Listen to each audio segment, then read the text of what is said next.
Ya, selamat sore, kembali lagi bersama saya Raditya Wibowo dalam podcast Okta Investama Berjangka. Pada sore hari ini kita akan bahas tentang perkembangan tentang pergerakan pasar yang juga ditemani oleh seorang anak muda, anak kampus UGM yang kebetulan lagi magang di sini, yang antusias banget nih dari hari ke hari ku perhatikan nih kan. Dia lagi belajar tentang bagaimana industri berjangka. Perkenalkan nih Aldo. Oh, halo Pak Radit, seneng banget nih untuk bisa diajak untuk podcast hari ini. Nah, Pak Radit, hari ini kita mau bahas apa nih Pak? Ya, hari ini ada beberapa hal yang mau kita bahas nih. Sebenarnya aku tuh pengen tahu sebenarnya apa motivasimu yang paling dalam tuh perihal kenapa kamu tertarik untuk mempelajari tentang transaksi berjangka. Nah, ini menarik banget nih Pak. Jadi kalau misalnya di perkuliahan saya, sebenarnya investasi ini bukan hal yang baru. Sebenarnya kita di perkuliahan itu udah membahas tentang investasi, khususnya pasar saham, dan itu juga udah sampai ke tahap praktik. Kami diminta dosen untuk praktik investasi di pasar saham Indonesia. Nah, tapi kalau untuk khususnya untuk perdagangan berjangka ini, kita cuman masih dalam teori-teori aja. Nah, belum ke praktiknya. Nah, makanya aku tertarik banget untuk mendalami tentang perdagangan berjangka ini. Jadi, aku bisa belajar nih, gimana konsep yang aku pelajarin di perkuliahan ini bisa diimplementasikan dalam dunia perdagangan berjangka ini. Gitu Pak, khususnya dalam merumuskan strategi-strategi investasi yang ada.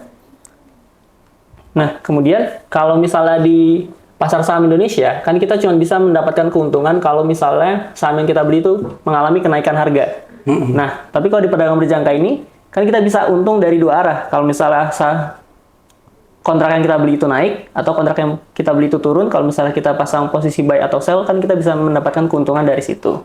Begitu, Pak. Ngomong-ngomong, dari mana kamu tahu ada two ways opportunity di pasar berjangka? Sebenarnya, ya itu tadi, dari perkuliahan itu tadi. Sebenarnya dijelasin, dipelajari, tapi cuma sebatas teorinya aja. Nah, makanya saya tertarik dengan opportunity itu, kesempatan itu untuk mendapatkan keuntungan. Gitu, Pak. Oh, gitu, oke. Nah, sekarang ini memang banyak tren investasi ya, kalau kita perhatikan ya.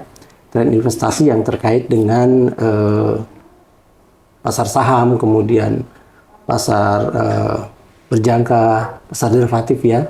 Yang di Indonesia itu ya memang diatur melalui regulasi pasar berjangka ya. Kemudian ada kripto dan kemudian juga ada pasar option juga gitu. Nah, memang nggak bisa dipungkiri kayak kenapa bukan hanya dirimu aja yang mungkin tertarik real masalah investasi ya, di pasar saham lokal. Dulu waktu tahun 98 saya ingat banget tuh indeks saham sempat 400. Iya, satu perusahaan itu kan. Iya. Ya. Bahkan kemudian setelah sekarang ini sempat sampai ke 7.000 gitu. Nah, kenaikannya memang sangat signifikan. Saya yakin sih banyak banget orang kaya karena faktor indeks saham itu gitu. Ya kan, di stock market lokal. Nah, pengalamanmu gimana dari apa yang kamu pelajari dari pergerakan di indeks saham kemarin? Oke, jadi kalau di bursa saham lokal itu kan sangat terpengaruh oleh kondisi perekonomian di negara kita. Nah, contohnya pas kemarin IHSG itu sempat turun karena IHSG sempat turun perang dagang. Iya, saat saat ada tarif dari Trump itu. Ya. Oke, jadi dari situ saya bisa mempelajari kalau dari kondisi geopolitik dunia itu juga berpengaruh terhadap pasar saham di Indonesia. Ya, benar. Nah, makanya saya mau mendalami juga nih kalau di pasar berjangka bagaimana praktiknya. Ya, kalau di pasar berjangka memang juga dari pengalaman saya yang saya perhatikan yang ada ya, memang bukan hanya di bursa saham lokal, tapi sektor keuangan dunia juga termasuk pasar komoditas semuanya terpengaruh karena faktor itu gitu. Dulu waktu kondisi masih normal-normal aja sebelum resesi ekonomi di Amerika subprime mortgage ya. Itu saya ingat banget, emas tuh sempat masih stabil di angka sekitar $400 per troy. Sekarang karena subprime mortgage kemudian sempat pandemi, kemudian sekarang ini perang tarif, emas sempat ke 3.500. Nah, sebenarnya memang aku bilang sih anak muda memang harus tahu tentang pasar berjangka, tentang industri berjangka. Jadi bukan hanya memahami tentang bagaimana stock market, tapi juga ngerti tentang bagaimana perdagangan berjangka dan juga industri keuangan masa depan. Seperti hanya produk-produk seperti option maupun kripto kayak gitu. Kalau menurut aku memang udah tepat banget gitu. Setidaknya ya Iya. Kamu kan kuliah jurusan ekonomi ya? Iya, ekonomi Ekonomi perbankan. perbankan. Bukan hanya sekedar bagaimana menilai orang itu layak enggak untuk dapat kredit gitu kan. Tapi ngerti tentang masa depan keuangan dunia itu di Indonesia khususnya seperti apa, di global itu pada umumnya akan seperti apa kayak gitu. Iya. Nah, seperti itu. Nah, dalam hal ini selain pemahaman itu yang harus dimengerti, ya kan? Setidaknya ilmu itu sangat bermanfaat buat kamunya ke depannya gitu. Dalam arti kata misalnya kamu punya aset, lebih baik kamu tanamkan aset ini dalam bentuk apa nih? Apakah dalam bentuk dolar, apakah dalam bentuk mata uang A, atau dalam bentuk rupiah, atau dalam bentuk emas. Nah, semuanya itu ada dari apa yang kamu pelajari di pasar berjangka kayak gitu. Betul banget, Pak. Nah, sebenarnya yang masih saya rada penasaran nih, kan tadi kita udah bahas tentang perdagangan berjangka. Tapi di persepsinya kebanyakan orang, kalau perdagangan berjangka ini kan masih resikonya tinggi banget nih. Orang-orang di Indonesia masih lebih kenal dengan produk-produk investasi seperti pasar saham, obligasi, reksadana gitu-gitu. Dan kalau perdagangan berjangka ini, mereka masih ngira ini risikonya tinggi banget gitu. Nah, menurut Bapak bagaimana? Ya, jangan disamakan dengan di luar gitu ya. Di luar itu profesi seperti pialang saham atau pialang derivatif itu income-nya besar banget. Tapi memang tuntutannya juga besar. Dalam arti kata untuk menjadi seorang broker nih, ya kan? Untuk menjadi seorang broker, ini seleksinya itu sangat ketat banget. Ada CFA level 1, level 2, level 3. Level 1 yang mempelajari tentang saham lokal, level 2 tentang pasar derivatif, level 3 tentang option dan turunannya seperti itu. Nah, di sini tuh yang belum ada. Nah, oleh sebab itu ya memang karena memang karakternya kan trading berjangka ini kan pilihannya seperti yang kamu bilang tadi. Naik maupun turun. Iya. Harga mau turun kita bisa jual duluan karena to waste opportunity. Harga mau naik pun kita bisa beli duluan. Ya kan? Iya. Nah, saking gampangnya orang jadi mikir. Jadi menggampangkan. Ya Jadi kan? memang kekurangan edukasi berarti ya? Nah, itu. Nah, oleh sebab itu Okta Investama Berjangka ini kita nggak akan pernah berhenti untuk melakukan satu proses edukasi kepada masyarakat luas gitu. Perihal bagaimana nih mekanisme yang benar dari transaksi perdagangan berjangka kayak gitu. Mulai dari supaya orang bisa transaksi dengan benar gitu. Dari sisi analisanya, ya kan? Analisa ada teknikal, ada fundamental, itu mereka harus dididik. Dididik pun kalau pemula ya kita masukkan ke kelas-kelas pemula. Ya kan? Beginner. Kemudian kalau misalnya mereka udah punya dasar-dasar analisa, dasar-dasar fundamental juga, mereka bisa dimasukkan ke kelas intermediate. Atau bahkan mereka bisa dimasukkan ke kelas advance kalau memang dari sisi kemampuannya sudah cukup baik kayak gitu. Sehingga harapannya dengan adanya pembekalan tentang edukasi ini tadi, dari sisi resikonya tadi seperti yang Aldo sampaikan tadi itu bisa terminimalisir. Jadi bagaimanapun untuk mengantisipasi resiko, memang nggak bisa dipungkiri perdagangan derivatif seperti pedang bermata dua. Bisa menguntungkan besar, bisa juga mengandung resiko yang besar juga. Tapi fungsi kita sebagai edukator di Okta Investama Berjangka kan bagaimana mengendalikan risiko itu, memperkenalkan konsep-konsep yang sifatnya memberikan satu gambaran kepada pelaku pasar atau Okta trader sekalian untuk bisa memahami bagaimana memanage risiko yang benar kayak gitu. Oke. Nah, Bapak kan udah nyempat nyinggung nih tentang kita harus mengedukasi masyarakat tentang kalau perdagangan berjangka ini harus diiringi dengan edukasi. Nah, tapi kan nggak bisa dipungkiri juga seperti kata Bapak tadi, investasi berjangka ini kan pedang bermata dua gitu. Nah, menurut Bapak bagaimana manajemen risiko yang sebaiknya dilakukan oleh masyarakat kalau misalnya mau masuk nih ke investasi berjangka? Manajemen risiko ya, risiko pertama ya harus naikkan kapabilitas. Dengan meningkatnya kapabilitas atau kemampuan dalam melakukan transaksi, meningkatkan kapabilitas ini ada modelnya, macam-macam model ya. Yang pertama menguasai platform, ya kan? Udah ngerti analisa teknikal, ngerti analisa fundamental, tapi platform untuk pasang batasan risiko di mana sih? Untuk masuk order buy, untuk masuk order sell di mana sih? Itu harus dikuasai juga, ya kan? Nah, setelah itu pertama kali mahir, kemudian ngerti tentang technical analysis, fundamental analysis, kemudian kita ajari juga untuk merancang yang namanya trading plan. Nah, dari trading plan yang ada, ya memang kita yakini memang yang namanya edukasi itu kan pasti harus dilakukan secara bertahap ya. Oleh sebab itu, selain diedukasi, nasabah atau okta trader sekalian pasti akan dibekali oleh berita-berita harian dalam bentuk buletin harian.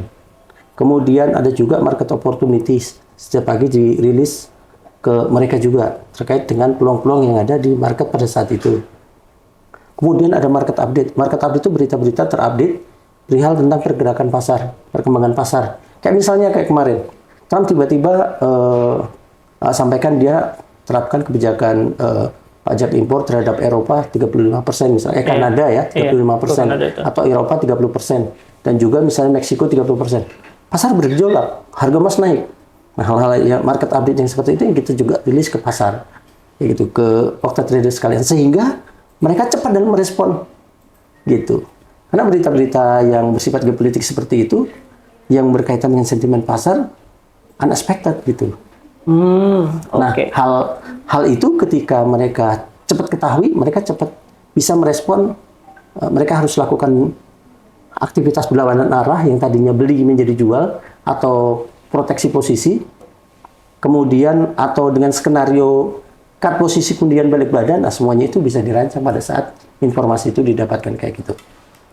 Oke, jadi itu kan tadi membahas tentang manajemen risiko dari memahami aplikasi yang ini, memahami technical fundamental. Nah, tapi sekarang saya masih penasaran terkait produk-produk berjangka ini. Kan produk berjangka ini kan ada banyak ya, Pak. Ada komoditas, ada mata uang, indeks saham, terus produk multilateral juga. Nah, saya penasaran kalau misalnya antara produk-produk ini, risiko-risikonya itu berbeda-beda nggak sih, Pak? Atau sama-sama aja? Semua produk itu risikonya berbeda-beda. Jadi yang membedakan itu adalah fluktuasi pergerakannya. Kayak misalnya pergerakan indeks emas misalnya, komoditas emas ya. Komoditas emas itu kan fluktuasinya rata-rata dalam satu hari sekarang ini, pas lagi perang dagang ini antara 50 sampai 100 dolar. 50 sampai 100 dolar, ya. Semakin produk itu berfluktuasi, maka resikonya semakin besar. Jadi beda dengan pergerakan mata uang misalnya. Mata uang pas lagi perang dagang sekarang ini pergerakannya antara 100 sampai 150 pips. Nah, itu memang ada resikonya, tapi tidak sebesar pergerakan di komoditas emas seperti itu. Atau bahkan crude oil.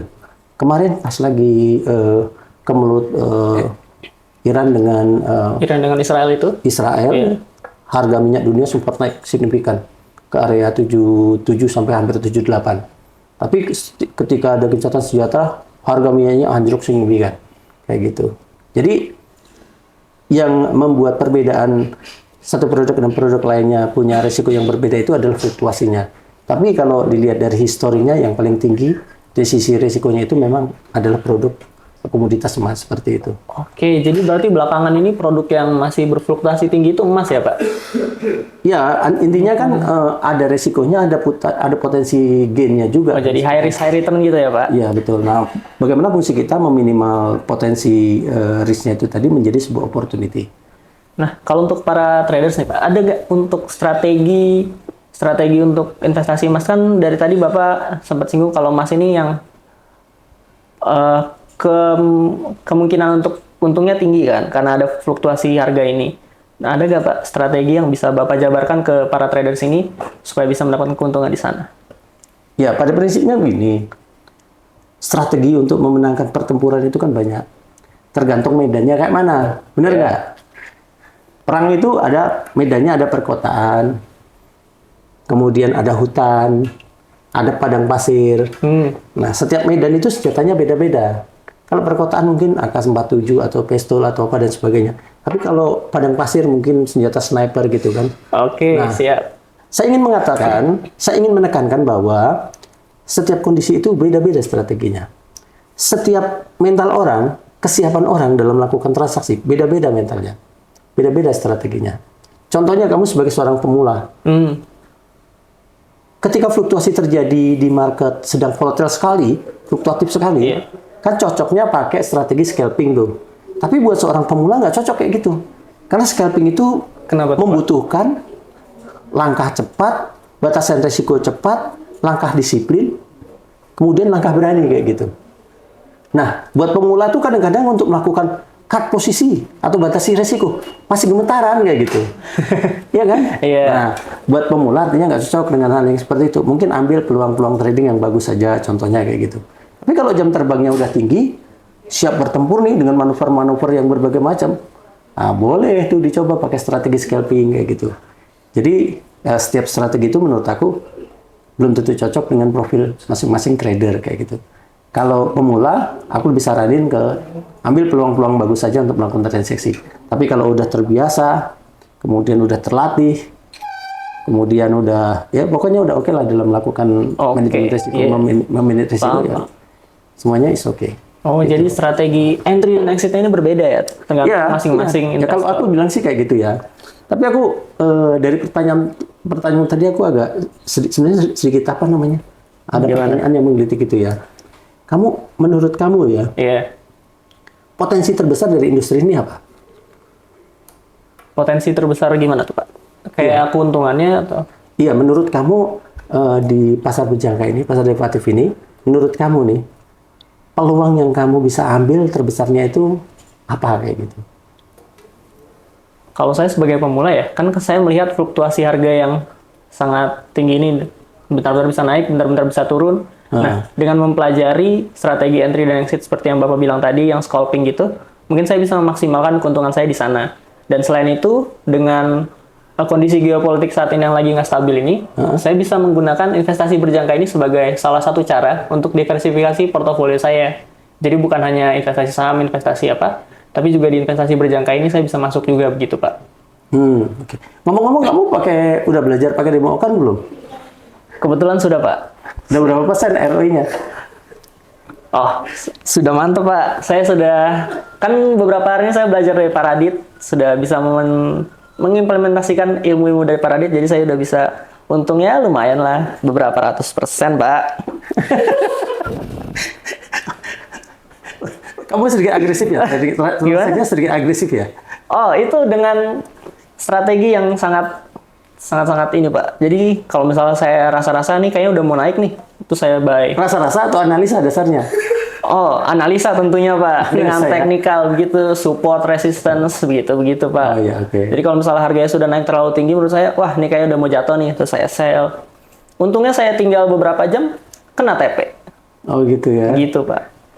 Ya, mudah-mudahan itu bukan bikin nerlak ya. Tapi harapan kamu dari belajar di pasar berjangka ini intinya apa sih sebenarnya? Harapan terbesar kamu? Harapan terbesar saya kan, kalau dari ilmu di perkuliahan kan saya sudah mendapatkan tentang pasar saham.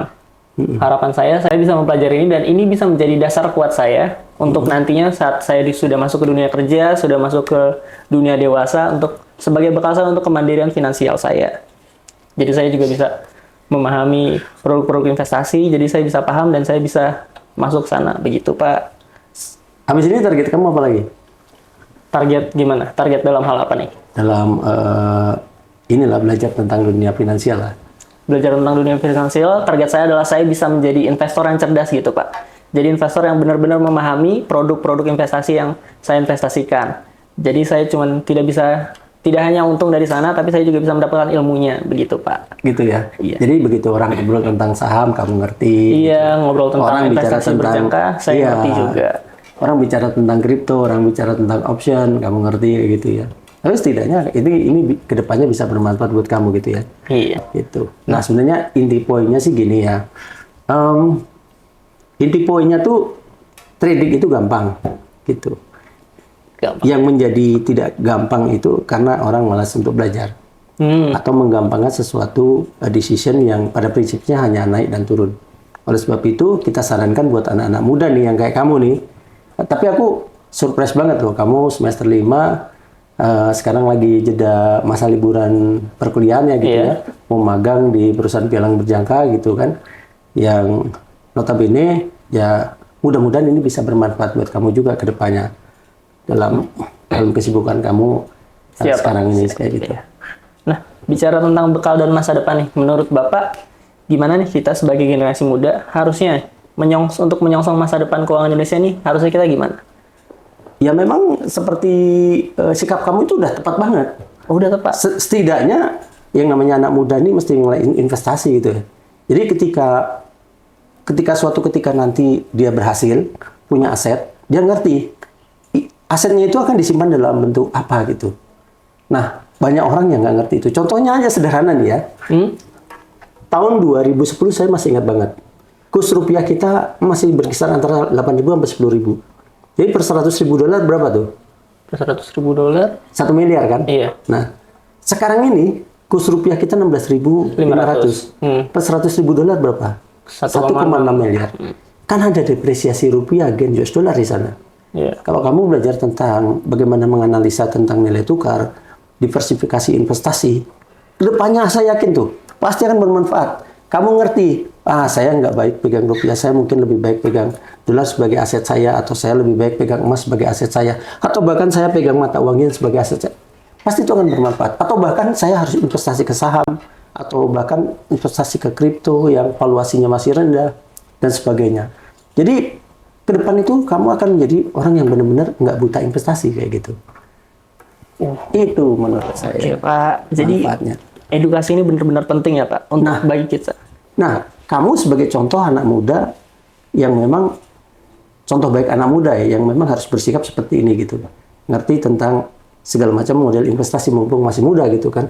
Nanti pada saat udah kerja kan implementasinya bukan hanya pada pekerjaan, tapi juga bagaimana mengamankan aset kayak gitu. Gitu sih. Oke, baik Pak.